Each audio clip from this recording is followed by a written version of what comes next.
उन्होंने कहा कि आप देवी की पूजा करिए तो शांति हो जाएगी और वो धन दौलत तुम्हें मिलेगा और इतना धन हो जाएगा इकट्ठा आप मालामाल हो जाएंगे। अच्छा। तो मैंने सर जी वो काम चालू कर दिया, मूर्ति लेकर आया देवी की और मैंने पूजा पाठ करना चालू कर दिया। मैंने कम से कम 12 साल की उम्र में मैंने देवी की पूजा की और 2 साल तक पूजा पाठ करता रहा। अच्छा। लेकिन कोई भी मुझे शांति नहीं मिली और कोई मुझे धन नहीं मिला, कुछ भी नहीं मिला, मैं परेशान होता ही गया। उसके बाद में लोगों ने कहा कि ठीक है, मैंने लोगों से पूछा भाई देवी की पूजा करने से हमें को शांति नहीं मिलती है। लोगों ने कहा ठीक है आप शंकर जी की पूजा करिए, वो त्रिलोकी है, तीनों लोगों के नाथ हैं, वो तुमको सब कुछ दे देंगे। तो मैं बहुत खुश हो गया, मैंने कहा चलिए बहुत अच्छी बात है, मैं अब शंकर जी के पास जाऊंगा। तो मैं एक मूर्ति लेकर आया, 200 रुपए की शंकर जी गोला में मिली थी वो मूर्ति, बहुत अच्छी मूर्ति थी और मैं लेकर आया, बीचों बीच आंगन में उसको रख दिया। गांव के भी लोग देखते थे कि बाबू शंकर जी की पूजा करने लगा है देवी को छोड़कर। अब Shankar hallelujah, praise the Lord, जय मसीह की आप सभी को। तो आशा रखता हूँ कि आप अच्छे होंगे, स्वस्थ होंगे और प्रभु में आगे बढ़ रहे होंगे। तो आज एक अद्भुत गवाही हम देखने वाले जिनका नाम है बाबू राव। तो ये एक हिंदू थे और शांति की खोज के अंदर ये मूर्ति पूजा करते थे, देवी देवताओं की पूजा करते थे, ये सब किया करते थे। जो लोग जो भी बोलते थे वो सब ये इन्होंने किया, लेकिन उनको जीवन के अंदर शांति नहीं मिला। लेकिन जब इन्होंने प्रभु यीशु मसीह को जाना तो इनके जीवन के अंदर शांति और इनका जीवन पूरी तरह से बदल गया। तो आइए हम साथ मिलकर ये अद्भुत गवाही को देखते हैं। तो इसका ओरिजिनल लिंक मैं डिस्क्रिप्शन में दे दूंगा, तो आप वहां से भी इसको चेक कर सकते हो। तो चलो चलते हैं, बिना किसी देर करते हुए इस अद्भुत गवाही को देखते हैं।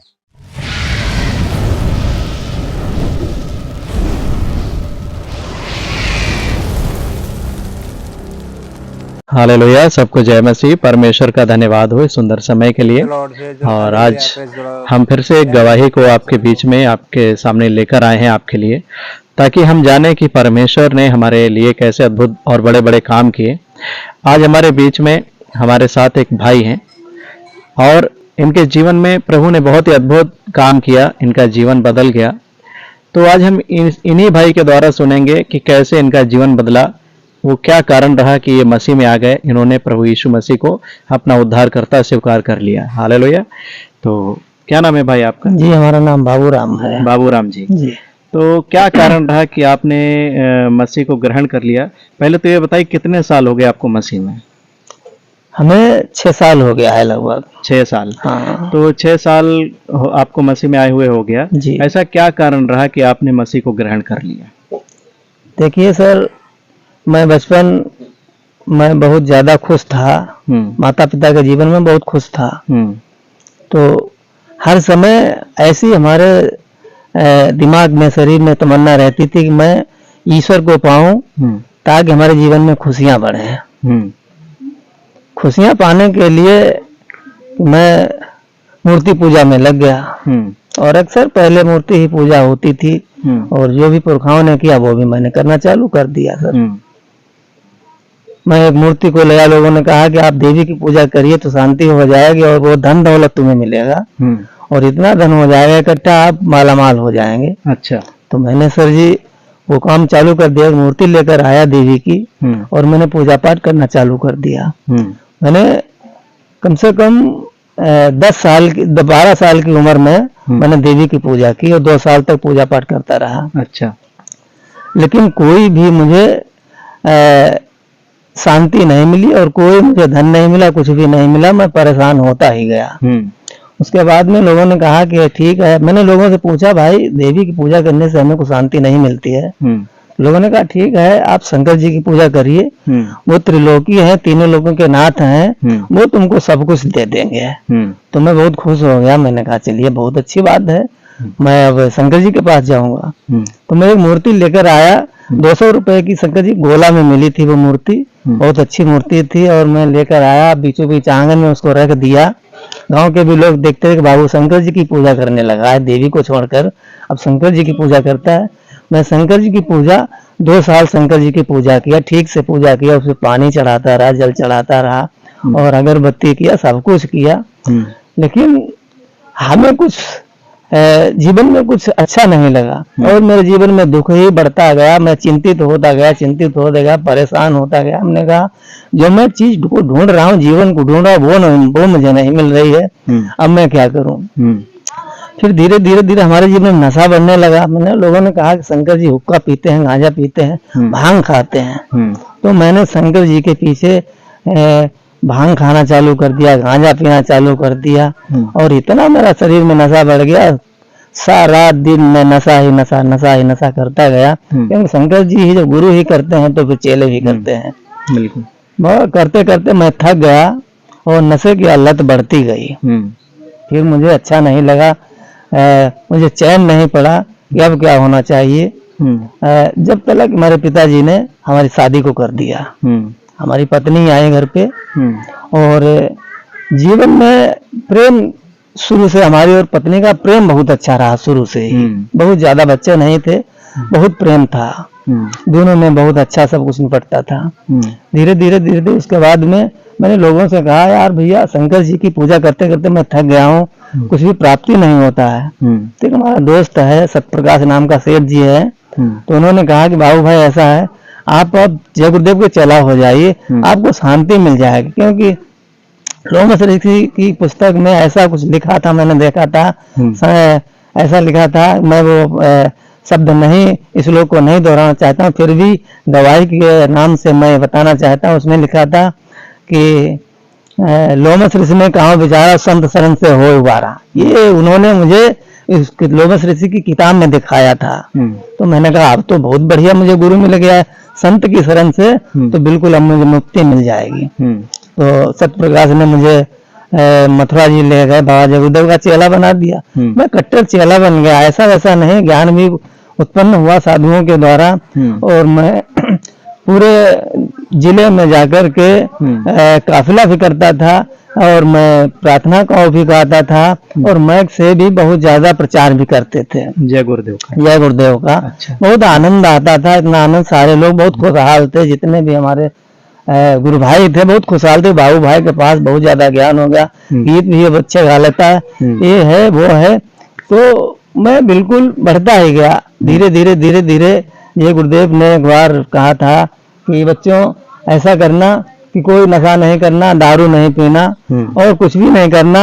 अगर करना चाहते हो तो फिर गुड़ वाला हुक्का पी लिया करना। अच्छा। गुड़ करके हुक्का पी लिया करना। हुक्के में क्या वो गांजा डाला जाता है, क्या डाला जाता है? हाँ मुझे नहीं पता, कुछ तो डाले जाता होगा, तंबाकू डाली जाती है। तो मैंने कहा देखिए गुरु जी ने कहा है हुक्का पी लेना, तो हुक्के साथ में मैं फिर गांजा पीना चालू कर। आज तो पहले ही पीता था। अच्छा। गुरु जी ने बोल दिया तो और हिम्मत मिल गई, और हिम्मत बढ़ गई और मैं गांजा पीना और ज्यादा चालू कर दिया। अच्छा। जय गुरुदेव का चेला होते हुए सर जी कोई भी प्रभाव मुझ पर नहीं पड़ा और मेरा और नशे की लत पड़ गई। अब मैं तंबाकू से लेकर ड्रग्स तक आ गया। ड्रग्स भी लेने लगे? ड्रग्स लेने लगे। अच्छा। और ड्रग्स 300 रुपए था उसको तब कीमत था, अब तो उसका बहुत कीमत हो गया होगा, मुझे नहीं पता है।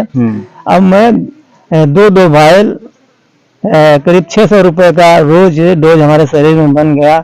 एक शाम में, मतलब जो इंजेक्शन। अच्छा। हाँ, एक सुबह में एक शाम में ये मैं चालू कर दिया सर जी। करते मेरा घर वीरान हो गया। अच्छा। एक मेरा गांव में बहुत अच्छा घर था, बिल्कुल बहुत बढ़िया घर था। आज मुझे याद आती है तो मैं उस तरफ नहीं जाता हूँ, बहुत दुख होता है और बिल्कुल बहुत ज्यादा उतल पुतल होता है। तो मेरा धीरे धीरे नशा की लत मेरे बच्चे हुए, धीरे धीरे बच्चे बढ़ने लगे और जो है कि जब मैं खेत पे आ गया, घर बिक गया 1 लाख और 25,000 रुपए का मेरा घर बिक गया। मतलब आपने नशे के चक्कर में घर बेच दिया? नशे के चक्कर में घर बेच दिया। अच्छा। फिर उसके बाद नशे के चक्कर में इतना हमने सब कुछ नुकसान कर दिया सर जी और मैं अपने खेत पे आके रहने लगा। अच्छा। खेत में फिर घर बना लिया? कैसा घर बनाया? झोपड़ी बनाई थी। नहीं। अच्छा। एक झोपड़ी बनाई थी सर जी। अच्छा। उस झोपड़ी में हमारे पिताजी और हमारी पत्नी, हमारे बच्चे सभी, उसमें हमारे 4 बच्चे थे, सभी बच्चे हमारे उसी में रहने लगे। मतलब एक पक्के घर से नशे के चक्कर में झोपड़ी में आ गए सर जी। और खेतों में मैं कम से कम 2-3-4 साल रहा। अच्छा। और मेरे दिमाग में यही टेंशन रहती थी कि अब मैं बेकार हो जाऊंगा, अंधा हो गया हूं, मुझे दिखाई नहीं देता है। धीरे धीरे हमारी पत्नी से भी कलह होने लगी। इतनी परिवार से, हालांकि बच्चे छोटे छोटे थे और बड़ी लड़की की मैंने शादी कर दी थी और जो 3 बच्चे थे हमारे छोटे छोटे थे, उन्हें इतनी समझ नहीं थी ताकि पापा क्या करते हैं क्या नहीं करते हैं। लेकिन पत्नी को बिल्कुल ऐसा लग रहा था कि मेरा जीवन बेकार हो गया है, अब मैं जीऊंगी नहीं, मैं आत्महत्या कर लूंगी। धीरे धीरे एक दिन ऐसा आया कि मैं घर पे बैठा था और हमारा छोटा लड़का हर्षित है, वो बीमार पड़ गया और हमारी पत्नी ने उसी रात में कहा कि मैं आज आत्महत्या कर लूंगी। मैं इसको पकड़ता था अपनी पत्नी को और मैं काबू नहीं आ रही थी, मैं हाथ जोड़ता था, पैरों पे दौड़ पड़ा, मैं तुम्हारे पैर छूता हूँ, आज के बाद में कोई गलत कार्य नहीं करूंगा, लेकिन आत्महत्या नहीं करिएगा। पैसे नहीं थे, परिस्थितियां गड़बड़ थी, बहुत गड़बड़ थी और बिल्कुल इतनी परिस्थितियां गड़बड़ थी ताकि समझ में नहीं आता मैं क्या करूं क्या ना करूं। तो हमारे यहाँ दोस्त एक कमलेश हैं, मैं इनके पास अपनी पत्नी को लेकर आया। बाबा जी बूढ़े थे, उन्होंने कहा घबराइएगा नहीं, आप परेशान मत होइएगा और बहू ऐसा करिए कि बिल्कुल परेशान नहीं होइएगा और सब कुछ अच्छा हो जाएगा, अपनी आत्महत्या नहीं करना। दिन में तो इन्होंने कह दिया कि नहीं करूंगा, लेकिन रात में वही हालत हुई कि इन्होंने रस्सी को उठा लिया और मैं इनके पीछे पीछे दौड़ता रहा और उसी रात में हमारा हर्षित बीमार हो गया। ये छोटा बच्चा था, बिल्कुल बीमार हो गया और मैं रोने लगा। हमने कहा प्रभु नहीं कहा, हमने कहा भगवान हमारे बच्चे को बचा लीजिए, हमारी पत्नी को बचा लीजिए और हमारा जीवन बदल जाए तो अच्छा है। लेकिन उस समय कोई देवता, कोई ईश्वर, कोई भगवान सुनने वाला नहीं था। तो एक सर्वेश भाई हैं, हमारे दोस्त हैं, वो प्रभु जाने उन्होंने पहले से ही इस हमारे पास में एक उनकी भी झोपड़ी थी, उनके पिता ने रखी थी, वो वहाँ पे पहले से ही बाइबल पढ़ते थे और प्रार्थना करते थे। उनका तो ये कहना था मैंने 6 महीने से तुम्हारे लिए प्रार्थना किया है, तो मैंने स्वीकार भी किया है कि हो सकता है आपने हमारे लिए प्रार्थना किया है, अच्छा है। तो सुबह में जब हमारा बेटा बीमार हो गया हर्षित, तो पत्नी ने कहा कि बच्चा बीमार है तो बच्चे के लिए माँ पिता अपना सब कुछ भूल जाते हैं, जो आत्महत्या करना चाह रहे थे वो नहीं किया और बच्चे के दुख में हम दोनों परेशान थे। सुबह हुआ, ये लड़का हमारा जो है दोपहर में खाट पे लेटा हुआ था, पड़ा हुआ था और बहुत मरने वाला था, बिल्कुल खाना पीना कुछ नहीं कर रहा था। तो हमने और हमारी पत्नी ने कहा कि अगर कोई ईश्वर है तो हमारे बच्चे को बचा ले तो सब कुछ ठीक हो जाएगा और मैं उसको प्रभु मानने लगूंगी, ईश्वर मानने लगूंगी। तो सर्वेश ने कहा अपने जय गुरुदेव से कहिए अपनी ताकत लगा ली। उनसे नहीं तुमने कहा? हमने कहा जय गुरुदेव से तो बहुत ताकत लगाई लेकिन कुछ फायदा नहीं हो रहा है। मैंने कहा घबराएगा नहीं, मैं प्रार्थना करता हूँ तुम्हारे बच्चे के लिए। अच्छा, जो सर्वेश भाई थे आपके पड़ोस में वो रहते थे? हाँ जी, हमारे पड़ोस पहले से मसीह में थे वो पहले से मसीह में थे। तो उन्होंने कहा अपने गुरुदेव को बुलाइए, हाँ, वो ताकत लगा आपके बच्चे को अच्छा करे। हाँ हाँ जी। तो आपने कहा कि बहुत पुकार लिया, कुछ नहीं हो रहा। हमने कहा उनसे मैंने बहुत ताकत लगाया है, देवी देवताओं को और शंकर को, गुरु जी को, सबको बहुत याद किया, प्रार्थना भी किया पूरी रात, लेकिन कुछ भी फायदा नहीं हुआ। उसने कहा घबराएगा नहीं, अब मैं तुम्हारे बेटे के लिए प्रार्थना करूंगा, तुमको मैं 2 वचन बताता हूँ और 2 वचनों में अगर तो जो तुम्हारी समझ में आए वो तुम कार्य करना और जो है कि तुम्हारा बेटा जरूर अच्छा हो जाएगा, ये विश्वास है तुम्हें। हमने कहा हमारा बेटा अच्छा हो जाए तो मैं उसी को भगवान मानूंगा। तो 2 वचन उन्होंने बताए, 8 का 12 उन्होंने बताया कि जीवन की ज्योति मैं हूँ, जो मुझ में चलेगा वो अंधकार में नहीं जाएगा। दूसरा वचन ये था कि लूका 11 का 9 मांगोगे तो तुम्हें मिलेगा, खटखटाओ तो खोला जाएगा और ढूंढोगे तो मिलेगा। ये वचन 2 सर्वेश भाई ने हमारे सामने अपनी पुस्तक को खोला और देखा तो मैंने समझ में आया कि वास्तव में अगर जीवन की ज्योति यीशु मसीह है तो मैं तो आज तक भटका, जीवन की ज्योति ही तो मैं ढूंढता रहा। देवी के पास गया, ज्योति जलाई लेकिन नहीं मिली। शंकर के पास गया, ज्योति जलाई लेकिन ज्योति नहीं मिली। और जय गुरुदेव के पास गया, वहां भी नहीं मिले। तो फिर मैं ज्योति ही ढूंढ रहा हूँ। आज मुझे ज्योति मिली है। अगर लड़का उन्होंने प्रार्थना किया हमारे बेटे के लिए, और प्रार्थना करने से इसने आँख को खोला और उसने कहा कि पापा मैं खाना खाऊंगा, मुझे भूख लगी है। तो हमारी पत्नी ने तुरंत जो भी दाल साग सब्जी थी उसको खिलाया, इसने रोटी खाई, और बिल्कुल मैं उसी दिन से ऐसा मुझे लगा कि वास्तविक जीवन यीशु के बदलने वाला और मैंने उस दिन प्रतिज्ञा की कि जो हमारे इस नशे को छुड़ा देगा मैं उसको प्रभु मान लूंगा। मतलब जब सर्वेश भाई ने आपके लिए प्रार्थना किया बेटे के लिए, तो बेटा अच्छा हो गया, खाना खाने लगा। अच्छा। और खाना खाने के बाद में सर्वेश भाई ने कहा कि देखिए कि मैं तो कुछ भी नहीं हूँ, एक हमारे पास्टर हैं, आपको तुमको उनके पास चलना होगा, वो तुम्हारे लिए प्रार्थना करें। मैंने भी प्रार्थना किया है बहुत दिनों से, लेकिन जो हमारे अगुए हैं उनको तुमको उनके पास चलना होगा, वो तुम्हारे लिए प्रार्थना करेंगे, तुम्हारे घर के लिए प्रार्थना करेंगे, और हम भी प्रार्थना करेंगे, तुम्हारा जीवन जरूर बदलेगा और नशा आपका छूट जाएगा। मैंने वहाँ पे बहुत भीष्म पितामह की तरह ये आग्रह किया कि वास्तविक अगर हमारा नशा छूट गया, जीवन बदल गया, तो मैं उसी को ईश्वर मान लूंगा और प्रभु मान लूंगा। फिर मैं उनके साथ चर्च में गया, और जब मैं चर्च में संगति किया तो मेरा कुछ अनुभव अजीब हो गया।